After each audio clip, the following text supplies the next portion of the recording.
guys, it's Sakura.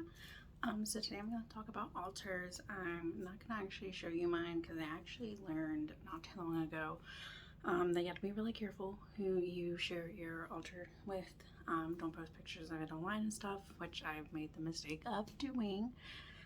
So I'm not going to actually show you what my altar looks like, but I'm going to talk about things that you should have on your altar.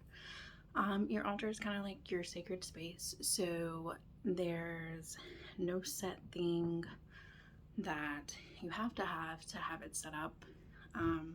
It's just kind of whatever speaks to you. So I'm going to show you some of the things that I have on mine and the significance of them and why you should have them on yours. So with the altar, you really just want to decide what you want your sacred space to convey and do for you. A big thing that you can do is have all four elements incorporated into your altar. So earth, fire, water, and air. For fire, what you can do is, of course, candles. I have a couple of tea light candles and other candles like this one. Different colors represent different things, so it's really all about what you're trying to manifest and your intentions. Black, of course, repels negativity and provides protection. For air, you can have something like feathers.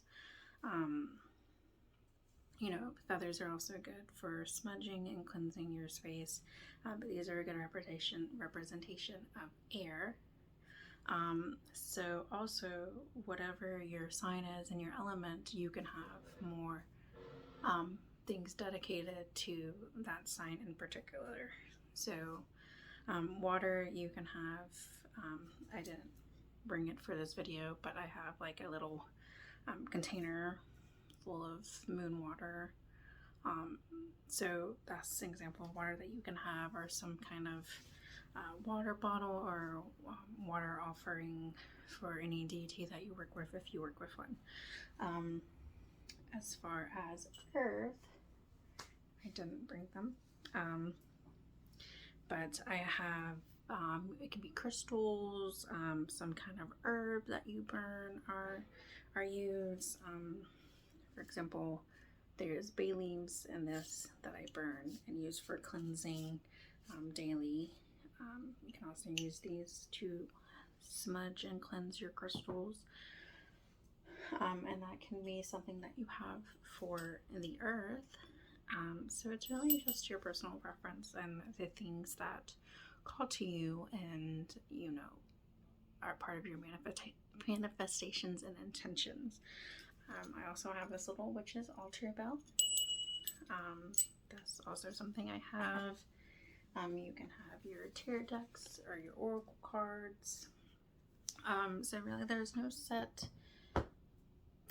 thing that you have to have or setup that you have to have for it to be considered an altar. It's really just personal to you and your sacred space and where you set your intentions and your manifestations and the things you use to do that you personally choose and feel connected with. So a lot of times with altars, people also have some kind of deity, statue, or something related to a deity that they connect with or that they worship or work with. You don't have to. It's really your personal preference. You don't have to have anything like that. If you just resonate with Buddha, you could have a Buddha statue or Ganesh. Those are ones that you see a lot. If you have your own personal deity that you work with or that has stood out to you before, then you can have some kind of symbolism for them. It doesn't have to be a statue. So I have the Norse goddess Hel, who is the goddess of the underworld. And this was the statue that I have on my altar. She's kind of the deity that I work with and connect with. And so I set a lot of my intentions around her and working with her. But I hope that this has been helpful. Don't feel overwhelmed or feel like your altar has to look a certain way or be laid out a certain way, have certain things on it.